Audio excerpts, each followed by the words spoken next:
Здесь такой масляный грим, пожалуй, что не нужен. В гримерке Казанского театра сидел тот самый в одежде педант, по жизни франт. И по Пушкину он 3 часа пред зеркалами проводил. Одетый как дэнди лондонский, Владимир Мороз 60 раз ставил Онегина, а вот на Шаляпинском впервые. Волнуюсь, да.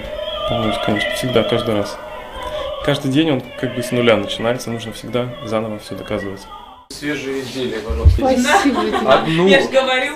Я же все хотела. В гримерке напротив очень оживленно Татьяну и Ольгу, они же солистки из Москвы Амалия Гагишвили и Елена Максимова, балуют плюшками. Да и на туалетных столиках у барышень, помимо косметики, вода и фрукты. Перед смертью не надышишься. Все, что мы могли, мы отрепетировали, отпели. Нам сейчас надо просто с хорошим настроением выйти и на сцене показать все, о чем написал Пушкин и Чайковский в музыке. Татьяна и Ольга в жизни – прямая противоположность своим героиням. Тихая и молчаливая по Пушкину, Амалия Гагишвили в жизни скорее с характером пушкинской Ольги. А вот Елена Максимова, напротив, рассудительно и с книгой уединиться любит. Правда, в образе все-таки игриво. Вот до сих пор она моя, а вот тут, конечно, чуть-чуть мы сделали, удлинили. Опера Евгений Онегин ставилась на сцене Казанского театра больше полувека назад. В репертуаре Шаляпинского ни разу, потому публика находилась в особенном предвкушении.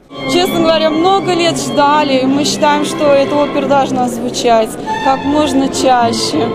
Но Кармен, Травиата, Регались, это прекрасно, наше национальное русское искусство, это же шедевры. Мы немножко отрываемся от наших повседневных забот и приходим в этот храм искусства, чтобы почувствовать, что такое вот настоящая музыка.